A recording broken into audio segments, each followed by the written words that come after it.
Kimberly, are you saying you're not feeling well again?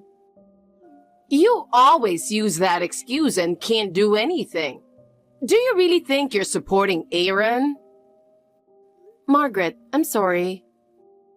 Lately, I really haven't been feeling well.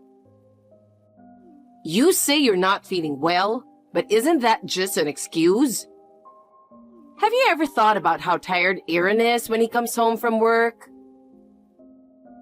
I understand, but I also have a job, and balancing it with housework is difficult. Everyone does that. Yes, you're right. You're always making excuses. Do you really care about Aaron? Do you realize you're being a burden to him? I'm trying my best not to be a burden, but my body really hurts. All you do is complain about how hard it is. Show some determination. Don't you feel sorry for Aaron? A wife who can't do housework or work is as good as useless. When you say it like that, I don't know what to do. Stop blaming your health. If you don't pull yourself together, Aaron will just have more to deal with. Do you understand that? Yes, I understand. Always using your health as an excuse. How selfish can you be? If you really loved Aaron, wouldn't you want to make things easier for him? Of course, I care about Aaron, but... No buts. If you don't get your act together, Aaron will break down. While Aaron is working so hard, what are you doing? I do want to support Aaron who works so hard. You need to be willing to make sacrifices for Aaron. But when I'm not feeling well, I just can't manage. Can't manage? That's not even an excuse. Are you planning to abandon him? I have no intention of abandoning him. Then you need to make more effort for Aaron. Otherwise, you can't truly be considered a part of this family. Yes, I'll try harder. Of course. If you were more dependable, Aaron wouldn't have to suffer. If Aaron is struggling, it's your fault. Understand that. Yes, I understand. Saying you're struggling won't solve anything. Stop causing Aaron any more trouble. Aaron, I have a request. Could you listen? It's about dinner. I'm really sorry since you work so hard. But could we have store-bought food for dinner tonight? I'm sorry. What's wrong? It's rare for you to say something like that, Kimberly. Usually you say, it's too high in sodium, and won't let me eat that kind of food at all. I still feel that way, but I'm really not feeling well. Wait, Kimberly. Could it be that you're pregnant? That would be amazing if it were true. I checked with a pregnancy test, but it was negative. So I'm not pregnant. I got my hopes up, but it seems it's not that. I see. Maybe you've caught a cold. It's the changing of the seasons, so that can happen. It's a time when people get sick easily, so don't push yourself. Well, I'm not sure. I'm not coughing, but my body feels sluggish. I don't have a fever, so it's not a cold. What about your temperature? If you have a fever, you should go to the hospital right away. I'll go with you. I don't have a fever, so I can't say it's a cold, but I just can't shake this fatigue. Every day feels exhausting and unbearable. Then it's probably fatigue. You've been really busy with work lately, and you've barely had time for me. Stop making those snide remarks. It's not that I want to be this busy. But you've been ignoring me completely lately. I know you're tired, but I'm lonely too. I'm sorry. Maybe work has been too much. I'll take some paid leave and try to rest. I hope that will make me feel better. Really? Maybe I'll take some leave too. Then we can finally go somewhere together. I'm saying I'm not feeling well, and you're thinking about that? I just want to rest right now. If you take a day or two off and rest, you'll feel better, right? Then we can have a fun time together. It'll be a nice change and will lift your spirits. I hope so. But right now, my body feels so heavy and I can't move. I'm sorry, Aaron. Kimberly, did you feel better after some sleep? You took your medicine too, so you should be feeling better by now, right? Well, not really. What? You slept so much. You slept instead of going on a date with me. I still feel sluggish. I didn't have a fever, so I didn't go. Maybe I should see a doctor. Wait a minute. What? Before that, let's get insurance first. We don't know what might happen in the future, and it's important to be prepared, especially when you're not feeling well. Insurance? What kind of insurance are you talking about? Do we need something special? Health insurance and life insurance. Both are important, and we should be prepared now, especially life insurance. Wait, hold on. I understand health insurance, but why life insurance now? My mom said that if you get seriously ill, it becomes difficult to get insurance without conditions, and the premiums go up. So we should consider it now. Especially with life insurance, once you get sick, you might not be able to get coverage until years after the treatment is complete. I think it's wise to get it before going to the hospital. It gives peace of mind. You mentioned before that we should think about insurance soon, right? Now is the time. That's true, but can we really get insurance so suddenly? It feels rushed and makes me uneasy. Don't worry. If nothing happens within 2 months of getting the insurance, you'll be covered if you get sick, so you can relax. Wait, hold on. Does that mean I shouldn't go to the hospital for 2 months? Isn't that too risky? You said you just feel a bit sluggish, right? You can handle that for 2 months. It'll be fine. We'll manage. But I'm still worried. What if something happens? Kimberly, you're still young. It's probably nothing serious. Besides, you'll likely feel better in 2 months. That might be true, but my worries aren't completely gone. Then let's go and finalize the insurance contract right away. I've already made an appointment with the agency. I've prepared everything for you. You're really enthusiastic about this. Of course. I'm worried about you, Kimberly.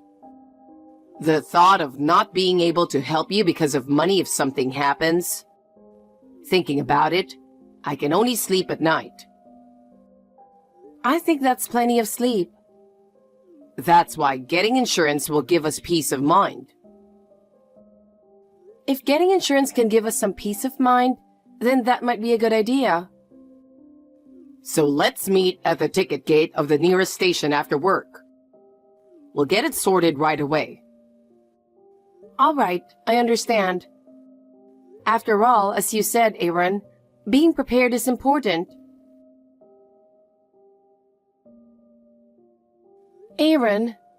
I need to ask you something. It's an emergency. An emergency? What happened?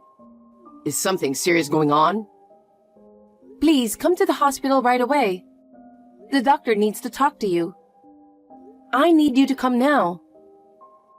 Me? Why does the doctor need to talk to me? The doctor says you should hear directly. Do I really have to go? I'm in the middle of a video game and can't just stop. They found cancer. And it's pretty advanced. What? Are you serious? You can't just drop that on me. It's spread to various parts, and the doctor says, given my age, it's progressing quickly. We should have come sooner. You were right. But it's a good thing we got the insurance, right? What's good about it? What do you mean? Well, thanks to the insurance, we can afford the treatment without worrying about money. That should be reassuring, right? It's not that simple. Even with treatment, there's no guarantee I'll be cured. What? Is it that serious? The doctor said I have 3 months left to live. 3 months? No. I can't take this. Why is this happening to me? Calm down, Kimberly. There has to be hope. Don't give up. They said surgery is difficult, so it will be chemotherapy. And it's supposed to be really tough. Will you be able to come home? I'll be able to do home care between treatments. That's the only relief, I guess. I see. So, please come now. I can't handle this alone. Got it. I'm coming right away. I don't know what you'll need for the hospital, so I'll ask my mom. Kimberly, it's been really tough for you. Being in the hospital all the time must be draining. You need to feel better mentally too. Are you able to come home tomorrow? Yeah, finally I can come home. It's been tough. It's been more than tough. You barely came to visit me. I was busy with work, and I had to do the housework since you weren't around. Didn't your mom help with that? Well, a bit, yeah. How do you know? She told me when she came to visit. She said, "My poor son, left alone because of your unhealthy habits. And if I didn't help, he'd be dead by now." That's just like Mom, always saying what needs to be said. She's reliable. Why are you taking her side? I'm the one whose life was in danger. What? I don't think what she said was wrong. I can't take this anymore. Why can't you understand? Sorry. I didn't think you'd get so upset. Oh, I know. As an apology, and since you're coming home, how about we go out and relax a bit? Well, I don't know. I guess it depends on how I'm feeling. The doctor said laughing is really good for your health. Staying home all the time would just get you down, right? That's true. But I'm so tired. So maybe something nearby? Let's go to the campsite we love. You can relax there, and being in nature will lift your spirits. No, it's too far. I can't sit in the car for that long. It'll be fine. I'll drive so you can just relax. But I'm in a wheelchair. It's not that easy to move around. Mom will help out, so it'll be okay. Your mom is coming too? More hands will make it easier, right? It'll be more reassuring, and we can handle anything that comes up. Then I'd rather pass. I don't want to have to be considerate at a time like this. You don't need to worry about that. We'll all have fun together. Didn't you say you felt like you were going to die from nerves when we went out with my parents? That was because your parents are very strict. Mom is nothing like that. Well, if we're talking about that, even while I was in the hospital, your mom made snide remarks at me. She did it because she cares about me. And she cares about you too. This conversation isn't going anywhere. Fine, I'm exhausted. Anyway, I'm taking you out tomorrow, even if I have to force you. We're all going to have a great time. You've got to be kidding. I can't believe this. What kind of nerve do you have? You and your mom must be crazy. You're the worst people ever. I'm too shocked for words. How could you do this to me? What? Who are you? A ghost? I'm Kimberly.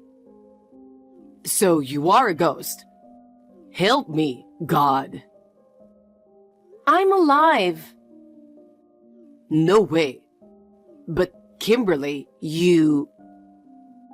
You thought I was dead? Don't say that so easily. I pushed you, wheelchair and all, into the sea, but I never thought you'd survive. It was a height no one should have survived. You and your mom pushed me into the sea, right? Did you forget that you planned and executed it? There's no way we'd do something so horrible. We would never do such a thing. Yes, you did. I experienced it firsthand. I will never forget your faces. Do you have any proof? If you're going to say that, show me proof. I can't believe you without evidence. I'm the one who was pushed. Isn't that enough proof? Isn't my presence here enough proof? That doesn't make any sense. You took me to a cliff with no special memories, then suddenly pushed my wheelchair, sending me over the edge. I'll never forget the terror I felt. We didn't do that. We'd never do something like that. That's an impossible story. No, it's the reality. But how are you even alive?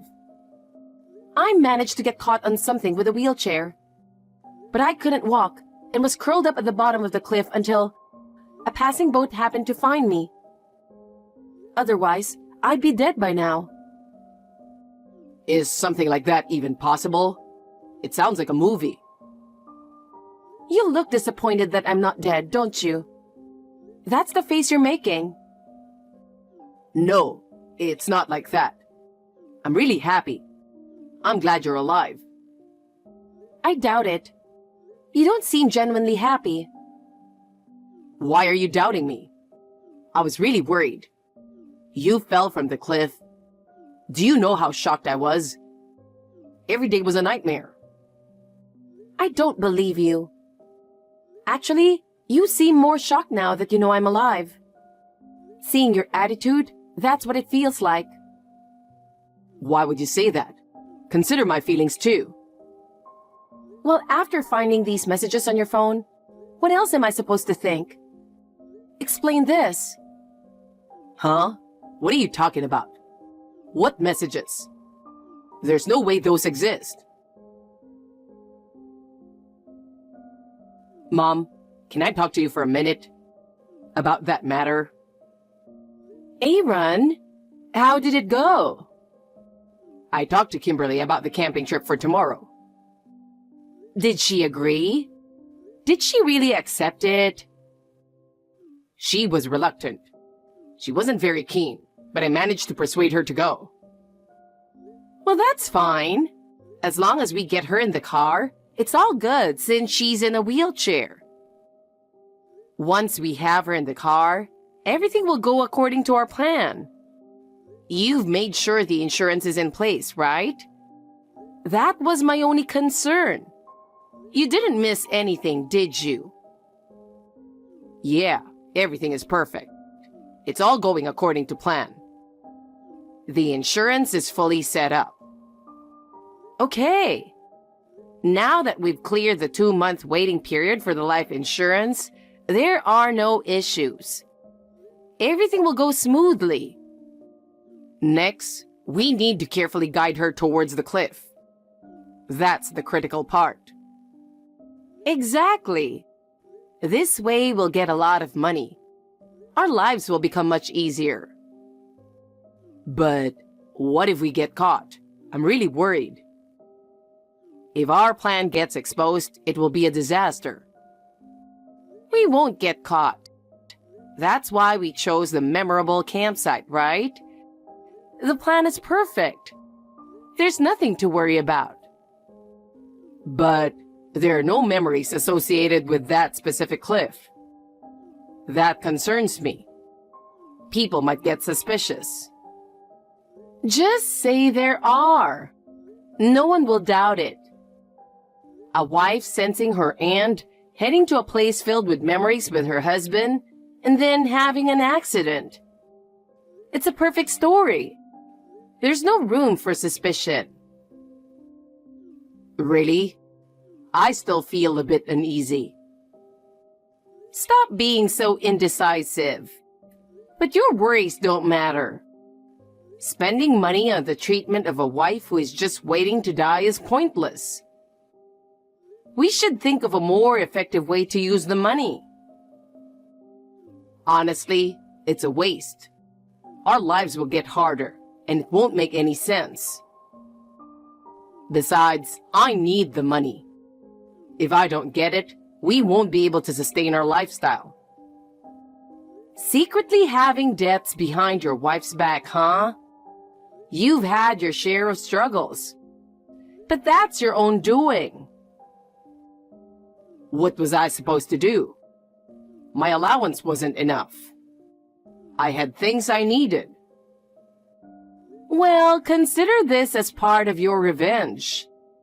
It's a punishment for making you struggle. I see. You're right. This is for me too. Exactly. She's going to die eventually anyway, so speeding it up a bit is within the margin of error. In fact, if she can go peacefully, it's better for her too. She won't have to suffer, so it's a good thing for her. Exactly. Plus, we'll get the insurance money. That will secure our future. All right, let's do our best tomorrow. Mom, I need your full support. Leave it to me. Let's follow the plan. Everything will go smoothly. Too bad for you. I have solid proof. What? What proof?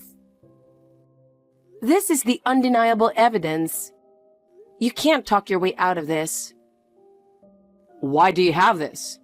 How did you obtain it? After I was saved, I asked my mom to take me home late at night. You were sleeping like a log, drunk, even though your wife had just died. So I decided to search your phone for evidence. Do you think you can get away with that? You invaded my privacy. That's exactly what I want to say to you.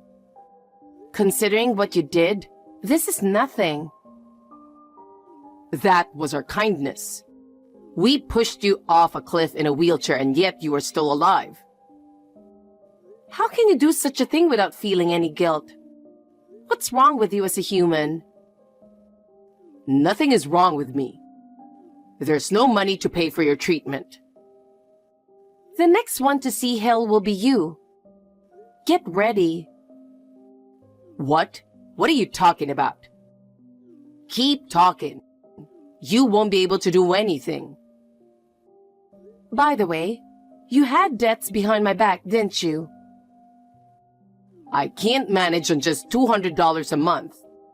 I have too many necessary expenses. I managed with the same amount. Well, it was enough for you, but it's not enough for me.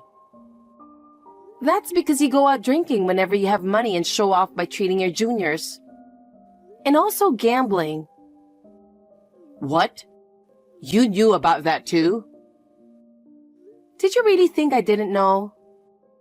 I pretended not to notice because I thought you might need some stress relief. Shut up. Anyway, I'm not paying for your treatment anymore. Do it with your own money. That's exactly what I'll do. And by the way, I'm divorcing you. That's what I wanted all along. Now I don't have to take care of you anymore. Of course, I'll be changing the beneficiary on the insurance policy. What? Is that even allowed? Of course. Why should I give it to a stranger? That's ridiculous. I signed the contract so I would get it. It's my contract, so I can change it anytime I want. This can't be happening. This ruins everything I planned. If you're upset over this, wait for what's coming next. What do you mean by that? Guess where I am right now? Your parents' house? Nope. Then where? The police station. What? I was almost murdered, remember? I brought the evidence I sent you and explained everything to them. You... What? And they're hearing this conversation in real time. No way. So what do you think will happen now? Wait, it's not what you think. You got it wrong. They're already preparing to arrest you and your mom for attempted murder. Wait, it's not what you think. My mom pushed me into it. But you were the one who carried it out, right? Maybe you should look up which of you will get the heavier sentence while you wait for the police to arrive. I'm sorry, Kimberly. I was wrong. I was in financial trouble. It was a moment of weakness. We've been together for 6 years. Didn't I tell you? I'd show you hell. Not this kind of hell. Kimberly, please forgive me. I was wrong. Have mercy. Please help me. Well, you should consider the positive side. At least, debt collectors won't come after you in jail. I never imagined things would turn out like this instead of dealing with debt collectors. I'm really sorry. So please don't abandon me. Abandon you? Considering what you've done to me, this is just your rightful punishment. I understand. I was wrong. But I have no one but you, Kimberly. Give me another chance. I'll do anything. Just forgive me. Anything? Do you think I can trust what you say now? That's not for me to decide, but for the police. We'll see how your actions will be judged. I can't believe the police discovered this. After that, Aaron and his mother Margaret were successfully arrested by the police and faced justice. During the trial, all their plans were exposed, and everyone was shocked by their misdeeds. Especially the fact that Margaret had orchestrated the whole scheme and manipulated Aaron, which made their crimes even more severe. As a result of the trial, Aaron received a 10-year prison sentence, and Margaret was sentenced to 8 years for conspiracy. No matter how much they tried to cover up, they could not escape the weight of their crimes. I will never forget the look on their faces in court. At first, I struggled to come to terms with everything and spent many nights crying. But gradually, I felt the burden lift from my heart. Regarding my illness, as the doctors predicted, the chemotherapy was extremely tough. But with the support of family and friends, I managed to get through it. Miraculously, the cancer was cured. Now I have regained my health and can once again live my days with a smile. From now on, I want to live for myself.